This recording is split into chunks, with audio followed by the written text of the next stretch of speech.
మన Varahi sales grand festive celebrations ప్రతి 10,000 రూపాయల కొనుగోలుపై ఒక బంగారు నాణెం ఉచితం. ఈ ఆఫర్ జనవరి 15 వరకు మాత్రమే.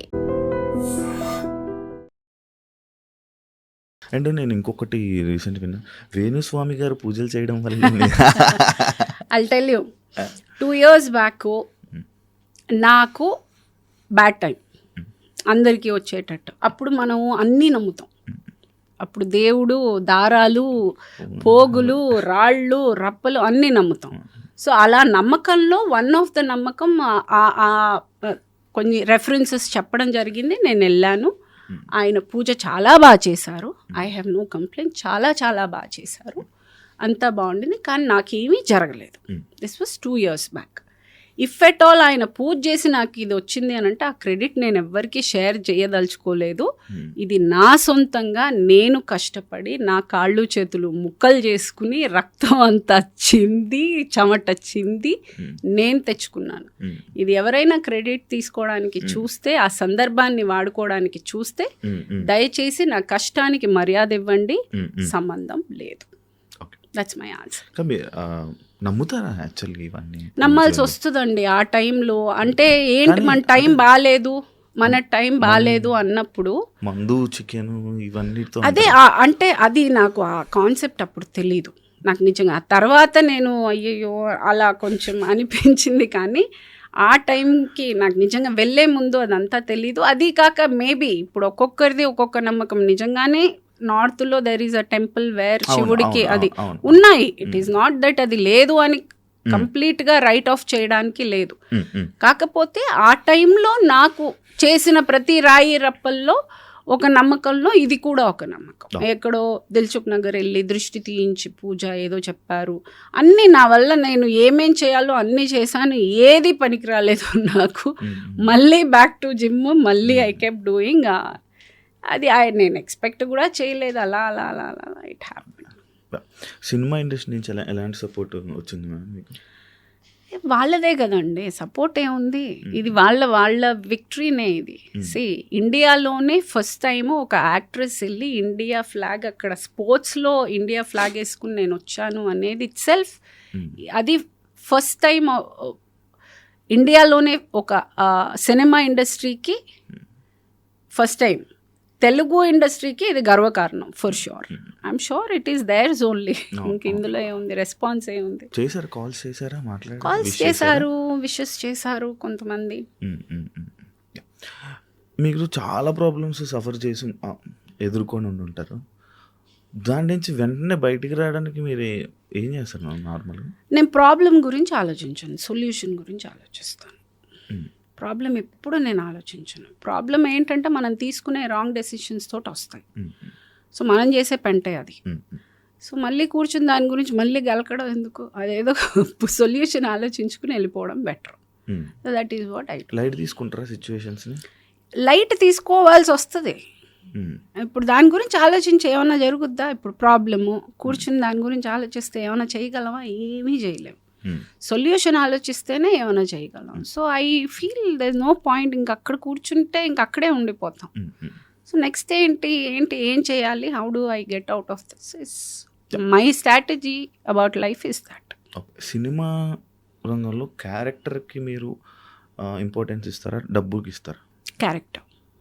మనీ గురించి ఆలోచించను. మనీ ఒక మీటర్ ఈజ్ డెఫినెట్లీ దేర్. డబ్బుల కోసం ఫ్రీగా ఎవరు చేయరు. కాకపోతే మేబీ ఇంకా మరీ నచ్చి ఏదైనా కొంచెం అటు ఇటుగా ఉన్నా కానీ డబ్బులు విధంగా I will do. I mean if I really like the character I will compromise. కాకపోతే డిపెండింగ్ ఆన్ అప్పుడు ఒక్కొక్కసారి మూడు నేను చేయను, ఇంత తక్కువ నేను ఎందుకు చేయాలి అన్న రోజులు కూడా ఉన్నాయి. సో కొంచెం మెంటల్ ఉంది, చిన్న తిక్కు ఉంది నాకు. అంటే డబ్బుల వల్ల కూడా క్యారెక్టర్స్ పోతుంటాయి కదా? డబ్బుల వల్ల పోతాయి. ఇలా నాకున్న తిక్కలాగా ఎప్పుడైనా ఒక్కోసారి ఏ పని చేయను అన్న రోజులు ఉన్నాయి. సో అవుతాయి. ఎందుకు అలా? ఏమో తెలియదు ఒక్కొక్కసారి అలా. అంటే కావాలి, రెస్ట్ తీసుకోవాలి. లేదు, అది నాకు నచ్చుండదు. ఎక్కడో వాళ్ళు నరేట్ చేసిన విధమో లేకపోతే వాళ్ళు ప్లేస్ చేయలేకపోవడము. మేబీ నా జడ్జ్మెంట్ నా క్యారెక్టర్ వరకు, సినిమా గురించి నేను మాట్లాడను, నా క్యారెక్టర్ వరకు నేను నేను రిలేట్ అవ్వాలి. నేను రిలేట్ అయితే నేను చేస్తాను. ఎక్కడైనా రిలేట్ అవ్వలేదని అంటే అన్నీ బాగున్నా నేను చేయనని చెప్తాను. ఎక్కడో వాళ్ళు చెప్పింది అదేంటండి, అదే చెప్పడం నచ్చకపోతే ఏం తీయటం బాధ ఇస్తారు, ఏమో నన్ను నచ్చలేదండి, మళ్ళీ సెట్లో వాళ్ళతో గొడవ అవుతుంది, వద్దు నేను చేయనంట. సో అలా చేసిన రోజులు కూడా. సినిమా ఒప్పుకొని బాధపడింది ఉన్నదా రోజులు మీకు? సినిమా ఒప్పుకొని డైరెక్టర్ పేరు గుర్తులేదు కానీ ఒక్క డైరెక్టర్ ఎవరో చేశాను నేను ఆ షూటింగ్ అయిపోయే రోజు రెండో రోజే అనుకున్నాను నా లైఫ్లో ఈ డైరెక్టర్తో ఎప్పుడు వర్క్ చేయలేదు, గుర్తులేదు, నిజంగా నాకు గుర్తులేదు ఆయన పేరు.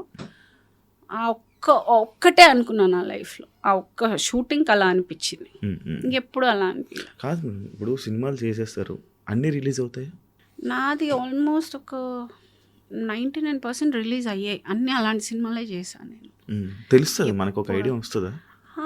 అంటే టు బి ఆనెస్ట్ అంటే యాక్చువల్కి గొప్పకి అని కాదు కానీ నేను చేసినవన్నీ పెద్ద ప్రొడక్షన్ హౌసెస్, మరి అంత రిలీజ్ అవ్వని సినిమాలు నేను ఎప్పుడు చేయలే. కొంచెం పెద్ద సినిమా చిన్న సినిమాలు కూడా చాలా చేశాను, కానీ అన్నీ రిలీజ్ అయ్యే సినిమాలే చేశాను నేను. ఎక్కడో నాకు తెలిసి ఒకటో రెండో అవ్వలేదు అంతే, మాక్సిమం అన్నీ చిన్న సినిమా పెద్ద సినిమా ఏంటి మేడం తేడా? నాకు ఏం లేదండి, యాక్టింగ్ ఒకటే, బడ్జెట్ తక్కువ ఉంటుందేమో అంతే. బడ్జెట్ తక్కువ ఇస్ చిన్న సినిమా, huge budget is a big movie, అంతే డిఫరెన్స్. ఇంకే ఉంటుంది, డైరెక్టర్ పెద్ద డైరెక్టర్ అదంతా పెద్ద డైరెక్టర్ చిన్న director, it's all on the budget అంతే.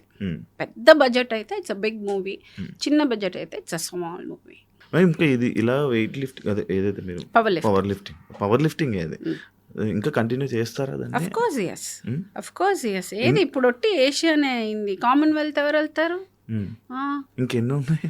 కామన్వెల్త్ వెళ్ళాలి, నెక్స్ట్ కామన్వెల్త్ వెళ్ళాలంటే మళ్ళీ నేను ఇక్కడ నుంచి మొదలెట్టాలి. ఈ ఇయర్ అయిపోయింది, ఈ year eligibility for representing India is over. మళ్ళీ నేను 26లో రిప్రజెంట్ చేయాలంటే నేను మళ్ళీ నేషనల్లో గోల్డ్ కొట్టే వెళ్ళాలి, మళ్ళీ ఫస్ట్ నుంచి వెళ్ళాలి.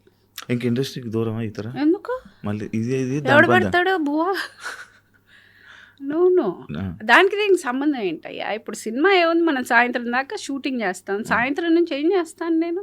ఆ 2-3 hours వర్కౌట్ చేసుకుంటాను. నాకు I need that 2-3 hours of time ఆ జిమ్కి కావాలి, అది ఎలాగైనా దొరుకుతుంది నాకు. డైట్ మెయింటైన్ చేస్తారా? అలా అనిపిస్తుంది అసలు ఏ యాంగిల్లో అన్న. గట్టిగా తింటాను, శుభ్రంగా తినకూడదు అంటారు కదా జిమ్కి వెళ్ళే వాళ్ళు. ఇంత గొడ్డు చాకరీ చేయాలంటే తినకపోతే ఎలాగా? నేను ఎత్తే మామూలా అదేంటి, ఒక్కొక్కసారి ఆ రెప్యుటేషన్స్ ఆల్మోస్ట్ ఇప్పుడు స్క్వాట్ చేశానంటే ఒక 50లో అయితే ఒక 50 సార్లు కూర్చొని లెమ్మంటాడు ఆ స్క్వాట్, ఒక 70 అయితే ఒక 10 సార్లు అంటాడు, 100 అయితే చేయండి ఒక 5-6 సార్లు, లేకపోతే ఒక 10 సార్లు కూర్చుని. That is how we practise. అంత ఎనర్జీ ఎక్కడి నుంచి వస్తుంది తిండి తినకపోతే, డైట్ చేసుకుంటాం. ఇప్పుడు చేసేస్తున్నాం కానీ బ్యాక్ సైడ్ నో ప్రాబ్లం. యాక్చువల్గా పని చేయకుండా ఖాళీగా కూర్చుంటే షెడ్కి వెళ్ళిపోతాయి అన్నీ, రన్నింగ్లో ఉంటే అన్నీ బాగుంటాయి. రన్నింగ్లో ఉంచుకుంటున్నాను నా బండిని నేను. అంటే ఇదంతా జస్ట్ మీ యాక్టివ్నెస్ కోసమే? అలా I don't want give it name. నాకు ఇష్టం, నేను చేస్తానండి, నాకు ఇష్టం, నేను ఎంజాయ్ చేస్తున్నాను. నా మనసా వాచ అక్కడ I'm giving my 100% and doing. నాకు చాలా ఇష్టంగా చేస్తున్నాను అది. ఏదో చేయాలి, ఏదో మనము ఎవరికో చూపించాలి, లేకపోతే నేను అది అనేది నాకు అలా చేయడం ఇష్టం. నాకు చాలా ఎంజాయ్ చేస్తున్నాను. నాకు ఆ పోస్చర్ ఇలా వెళ్ళటం నాకు ఇష్టం లేదు. నాకు ఇలా ఉండాలి, నేను బయటికి వెళ్తే ఇలాగే ఉండాలి, 80 ఏళ్ళైనా 90 ఏళ్ళైనా నేను ఇలాగే నడవగలగాలి. I like a certain way. నాదైతే మరి ఇప్పుడు వచ్చేటప్పుడు చూసారు నేను అలా నడవలేదు. నేను చాలా ఫెమినైన్గా, నేను చాలా అందగత్తిని, నేను ఆ అందం కానీ ఆ ఫెమినిటీ కానీ నేను ఎక్కడా లూజ్ అవ్వలేదు. I will remain a women only. ఇది అదొక ఎందుకు జెండర్గా ఆలోచిస్తారో జనాలు అర్థం కాదు. అంటే పవర్ లిఫ్టింగ్ చేస్తే మొబైల్ అయిపోతారు, ఆయన ఆడోళ్ళేనండి. నా గొంతు మారుతుందా, నా మొహం మారుతుందా, నా జుట్టు పోతుందా, లేకపోతే ఆబ్వియస్లీ నేను అలాగే ఉంటాను. కొంతమంది అయితే చూశాను మేడం నేను, మేబీ సైకలాజికల్గా ఆ ఫీలింగ్ వాళ్ళకి ఆ ఫీలింగ్ వస్తుందేమో, అంతేగాని దట్ డజంట్ ఎఫెక్టివ్. నాకైతే అనిపించట్లేదే. నేను ఇంకా సినిమాలు చేసుకుంటున్నాను, అలాగే ఫెమినైన్గానే ఉన్నాను, గొంతు అలాగే ఉంది. సీరియల్స్ విషయం వస్తే ఇప్పుడు మొత్తం అంతా కన్నడ మొత్తం వాళ్ళే సీరియల్స్‌లోకి సంబంధించి చాలా ఎక్కువ మంది అయిపోయారు. లైక్ ఇప్పుడు మీరు సీరియల్స్‌లో మళ్ళీ ఇక అవకాశం వస్తే మళ్ళీ చేస్తారా? చేస్తాను, ఎందుకు చేయను? ఏది అవకాశం వచ్చినా అన్ని యాక్టింగే అండి, అన్నిటికీ డబ్బులు ఇస్తారు, అన్నిటికీ బిజీగానే అంటే ఒక ఉంటాను. సినిమా ఆర్టిస్టు సీరియల్ వైపు సర్వసాధారణంగా వెళ్ళరు అని అంటారు. అదంతా ఏం లేదండి, నేను అలా డిఫరెన్షియేట్ చేసి చూడను. నన్ను సినిమాలు లేనప్పుడు ఆదుకుందే సీరియల్. అసలు నేను సినిమాలకి రాకముందు నేను చేసింది సీరియల్లే. చాలా ఓహో ఆహా అని వచ్చే నేను సినిమాలకు వచ్చాను. సో నాకు ఆ డిఫరెన్స్ ఎప్పుడూ లేదు, సినిమాలకి సీరియళ్ళకి పెద్ద డిఫరెన్స్ లేదు. నాకు నిజంగానే నా బడ్జెట్కి ఓకే అయ్యి నాకు ఆ క్యారెక్టర్ బాగా నచ్చిందంటే నేను చేస్తాను కానీ ఖచ్చితంగా. అంటే సీరియల్స్ 15 డేస్ షెడ్యూల్ ఉంటుంది కదా, మంత్లీ 15 డేస్ షెడ్యూల్. అండ్ నా టర్మ్స్ నాకు ఉంటాయి కదా, అంటే టైమింగు. ఇప్పుడు 9 to 6, ఇప్పుడు సినిమా అయినా 9 to 6 చేస్తాము, అదైనా 9 to 6 చేస్తాను. బికాస్ నేను ఇంటికి వెళ్ళి పడుకునే రకం కాదు, నేను మళ్ళీ జిమ్కి వెళ్ళి నా పనులు నేను చేసుకోవాలి. I have another life beyond that, కాబట్టి ఐ విల్. సో దానికి తగ్గట్టుగా అలాగే ఇప్పుడు దాకా అలాగే చేశాను, ఆ టర్మ్స్కే చేశాను. It worked for me. అంటే ఆర్టిస్ట్ బట్టి ఉంటుందా టైమింగ్స్? అదంతా తెలీదండి. నేను అంటే మనం ముందే చెప్పుకుంటాం కాబట్టి ప్రాబ్లం లేదు. ఇంకా మిగతా వాళ్ళు ఏంటి అనేది ఇంకా వాళ్ళు. మేడం, అంటే నార్మల్గా ఒక ఆర్టిస్ట్గా మనము ఇలాంటి క్యారెక్టర్స్ చేయాలి, ఇలాంటి క్యారెక్టర్స్ పడితే బాగుంటుంది అని మీరు ఆలోచిస్తారా? మీకు ఎలాంటి క్యారెక్టర్స్ చేయాలనిపిస్తుంటుంది నార్మల్గా? నాకు అన్నీ చేయాలండి, నేను చాలా గ్రీడీ. నాకు అన్ని క్యారెక్టర్స్ అన్నీ నాకే కావాలి, నేను అన్నీ చేయాలి. నాకు ఇది అది అనేది కాదు, దానికి ఒక లిమిట్ లేదు, నాకు చాలా చేయాలి. నాకు యాక్చువల్గా టు బి ఆనెస్ట్ నిజంగా చెప్పాలంటే ఇప్పుడు దాకా నేను చేసినవన్నీ నేను నాకు వేసుకున్న ఫౌండేషన్. నేను ఇక మీదట చేయబోయేదే ప్రగతి ఆర్టిస్ట్. ఆర్టిస్ట్గా ఎవరు నా వర్షన్ ఎవరు చూడలేదు ఇప్పుడు దాకా, వాళ్ళ వర్షన్ వాళ్ళు చూశారు. I want to show I'm a very good actress, very versatile actress. I'm waiting for that kind of opportunity. ఇండస్ట్రీకి ఏజ్తో సంబంధం ఉందంటారు? నాకు డౌట్. క్యారెక్టర్ ఆర్టిస్ట్కి ఏజ్ ఏ ఉందండి? అంటే ఒక యాక్ట్రెస్కి ఇంత ఏజ్ వస్తే సరే అయిపోయింది. అది హీరోయిన్కి షెల్ఫ్ లైఫ్ అంతే. హీరోయిన్లు కూడా ఇప్పుడు 20 ఏళ్ళు 30 ఏళ్ళు ఉంటున్నారు. ఆర్టిస్ట్కి ఏం లేదు సార్, అది క్యారెక్టర్ ఆర్టిస్ట్కి నేను సచ్చేదాకా చేయొచ్చు. అంటే బ్రహ్మానందం లాంటి వారికి అవకాశాలు లేకుండా అయిపోయిన సిచ్యువేషన్. ఆయన చెయ్యట్లేదండి, ఆయనకి అవకాశాలు లేకపోవడం ఏంటండి? ఆయన చెయ్యట్లేదు, ఆయన హీస్ టేకన్ ఒక మెల్లగా నాకు ఇష్టం అయితే చేస్తాను మైండ్ సెట్లో ఉన్నారు ఆయన. He doesn't want to push himself. ఇంకా ఇప్పుడు ఫిజికల్గా కూడా ఆయన కొంచెం ఎందుకు అంత స్ట్రెస్ తీసుకోవాల్సిన అవసరం లేదు అన్న ఒక మైండ్ సెట్కి వచ్చారు కాబట్టి హీఈస్ కొంచెం లేడ్ బ్యాక్. ఆయనకి సినిమాలు లేకపోవడం ఏంటి? అది నిజమేలేండి. మనం తీసుకోవడం ఏదైనా మనకి అంతే. ఏమవుతుంది అని అంటే ముందు ఓకే కనిపించట్లేదు, ఓకే అతనికి సినిమాలు లేవు, ఈవిడ కనిపించట్లేదు, ఈవిడికి సినిమాలు లేవు, అలా మనం ఒక ఫార్మాట్లో వెళ్ళిపోతున్నాం. అలా కాదు, వాళ్ళ డెసిషన్ ఏంటో. ఇప్పుడు నన్ను అలాగే అన్నారు కాబట్టి డెసిషన్ నేను తీసుకున్నాను, ఒక డెసిషన్. నాకు ఒక సర్టన్ కైండ్ ఆఫ్ రోల్స్ నాకు చేయాలని లేదు, సో నేను అవాయిడ్ చేస్తున్నాను. కొన్ని అఫ్కోర్స్ వాళ్ళు పిలవడం మానేశారు, సో అక్కడ ఒక మ్యూచువల్గా ఒక చిన్న డిసగ్రిమెంట్లో వెళ్తుంది, వస్తాయి ఎక్కడికి వెళ్తాయి. ఆకలి బాధ తట్టుకోలేక డబ్బింగ్ ఆర్టిస్ట్గా ఆకలి బాధ అంత కాదండి. నో ఐ వాజ్ 12th చదువుతున్నాను, స్కూల్లో ఉన్నాను నేను.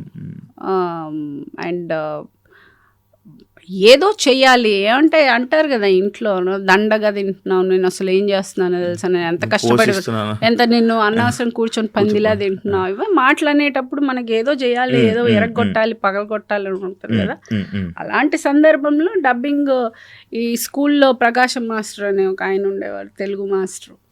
సో ఆయన చేస్తావా ఈ కార్టూన్ క్యారెక్టర్స్కి తెలుగులో డబ్బింగ్, అలా దట్స్ హౌ ఐ డిడ్ అనేది. తిండికి లేక ఏ రోజు లేను, శుభ్రంగా నేను నన్ను చూస్తే అసలు తిండికి లేకున్న రోజులు ఉంటాయా?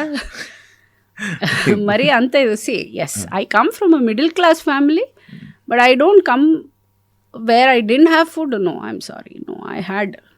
బాగా గట్టిగానే తిన్నానండి చిన్నప్పటి నుంచి, అదే ఇప్పుడు దాకా అదే బాగా తిన్నాను నేను. అదీగాక మా అమ్మ దగ్గర తిన్నందుకు తన్నులు తిన్నాను నేను. ఎవరైనా పిల్లలు తినక తన్నులు తింటారు, తిన్నందుకు మా అమ్మ కొట్టేది, ఏంటది మనిషిలా తింటున్నావా అని. సో అలా ఆ రేంజ్లో తిన్నాను నేను. మేడం ఇప్పుడు అప్పుడు మిడిల్ క్లాస్ నుంచి వచ్చారు, ఇప్పుడు బాగా సంపాదించి ఇప్పుడు రిచ్ అనొచ్చా? ఇప్పుడు లేదు, అంత సీన్ లేదులే. ఇప్పటికే అదే అలా ఎలా బాగా రిచ్ కాదు. అన్ని సినిమాలు చేశారు, లేదండి, I'm not a good planner financially. నాకు అంత ప్లానింగ్ రాదు, అండ్ నాకు చెప్పేవాళ్ళు లేరు. అండ్ నాకున్న అప్పుడున్న రెస్పాన్సిబిలిటీస్కి కొన్ని సందర్భాల వల్ల చాలా వరకు డబ్బు నేను కోల్పోవాల్సి వచ్చింది from because of the other party. So కొన్ని వాళ్ళు చేసిన అప్పుల మూలంగా నేను అందులో దిగి చేయాల్సి వచ్చిన సందర్భాలు. సో దట్ ఫినాన్షియల్గా నేను I couldn't do anything big. Okay, కంఫర్ట్గా ఉన్నాను అంతే. ఆర్టిస్టులు అంటే మంచి మంచి ల్యాండ్స్ కొనుక్కుంటారు, ల్యాండ్స్ మీద ఇన్వెస్ట్ చేస్తారు. అప్పుడు అంత తెలివి లేదు. ఇప్పుడు కోట్లు ఉన్నాయని నేను చేయలేదు, నేనేం చేయలేదు. వెరీ సారీ, తప్పైపోయింది, చేయలేదు. మీరు ఎంటర్టైన్మెంట్కి ఎక్కువ ఖర్చు పెడతారా? ఎంటర్టైన్మెంట్ ఏం లేదండి. ఎంటర్టైన్మెంట్ ఏం చేస్తాం? లైక్ ఇదేనా బయటికి తిరగడాలు, లేదండి, అలాంటి. నన్ను ఎప్పుడు నా ఫ్రెండ్ లతానే తీసుకెళ్తుంది. తనే పాపము wear ever she is going she make sure I go with her. So నాకు అంత ఖర్చు పెట్టేంత లగ్జరీ నాకు లేదు. కానీ మీరు చాలా లగ్జరీగా కనిపిస్తారు. కనిపించాలి, అందులో అదే తగ్గేదేలే. కానీ నార్మల్గా మనము నా పర్సనాలిటీ అలాంటిది. యాక్చువల్లీ మనం వేసుకున్న బట్టలు, మనం ఉండే ఇది, మనం ఇవి చూపిస్తేనే కదా మేడం రెస్పెక్ట్ ఉండేది. అదంతా ఏం లేదండి. కాదు మేడం, అంటే నేను చూసాను మేడం, లైక్ నార్మల్గా ఒక ఆర్టిస్ట్కి కానీ ఇన్సెక్యూర్డ్గా ఉన్నప్పుడు అవన్నీ చూపించాల్సి వస్తుంది. ఎక్కడో నాకు అటెన్షన్ లేదు అనుకున్నప్పుడు అవన్నీ చూపించాల్సి వస్తుంది. If you are confident about yourself. ఇప్పుడు నేను ఆటోలో వస్తే నన్ను ఇంటర్వ్యూ చేయరా మీరు? మరి అంతేగా, end of the day you're doing because I'm Pragati. So నా పేరు నేను సంపాదించుకున్న తర్వాత నేను కార్లో వస్తే ఎందుకు, ఆటోలో వస్తే ఎందుకు? మీరు ఇచ్చే రెస్పెక్ట్ మీరు ఇస్తారు. కానీ ఉంటుంది కదా మేడం, నేను అది నమ్మనంటే, నేను అది అస్సలు నమ్మను. I don't believe that at all. మీ మీద ట్రోలింగ్కి నార్మల్గా ఇది మళ్ళీ ఫస్ట్ నుంచి వచ్చాం, మీ ఫ్యామిలీ ఎప్పుడైనా ఇబ్బంది పడింది? లేదండి, నా ఫ్యామిలీ అంతా 2 పిల్లలు, వాళ్ళకి తెలుగు చదవడం రాదు. సో అంత డిస్కషన్ ఎప్పుడు రాలే మా మధ్య. అది వచ్చినా కానీ వాళ్ళు పట్టించుకునేంత ఇమ్మెచ్యూర్డ్ పిల్లలు అయితే కాదు. అది అసలు అంత మరి ఇంకా ఏంటే బుజ్జి నుంచి ఇలా రాశారు అనడానికి మా అమ్మ లేదు. మా నాన్న చిన్నప్పుడే పోయాడు, మా అమ్మ కూడా 10 ఏళ్ల ముందు పోయింది. సో నన్ను అంటే పట్టించుకునే వాళ్ళు ఎవరు లేరు. సో వాడు రాసుకుని వాడే ఫీల్ అవ్వాలి. ఇక్కడ ఉండరా మీ పిల్లలు? లేదండి, పిల్లలు బాబు బెంగళూరులో ఉన్నాడు. బెంగళూరు, ముంబై ట్రావెల్స్లో. వాడు ఆఫ్ షోర్లో మర్చెంట్ నేవీలో చేస్తున్నాడు. పాప వచ్చి సైకాలజీ చదువుతోంది. సో పెద్ద సబ్జెక్ట్, చాలా పెద్దది అంటుంది కదా. నేనే ఫస్ట్ పేషెంట్ తనకి. It starts with the family ani. And for more videos, please subscribe to iDream. Please subscribe to iDream. Please subscribe iDream. And please subscribe to iDream. For more videos, subscribe to iDream. please like, share and subscribe to the channel. Congratulations, iDream. Subscribe to iDream. Subscribe to iDream. So subscribe to iDream Media. iDream ki iDream team andarki huge congratulations. Please subscribe iDream Media. Please subscribe to iDream. Subscribe iDream. Please subscribe to iDream. iDream అంటే నా కళల channel subscribe చేసుకున్న నోరు తిరుగుతలేదు, మీరైతే గంట గుర్తు కొట్టండి. For more such videos, please subscribe to iDream. Subscribe to iDream. Please subscribe to iDream. Please subscribe iDream Media. Please do subscribe to iDream. Please subscribe to iDream Media. For best entertainment and information, please subscribe iDream. And don't forget to subscribe to iDream.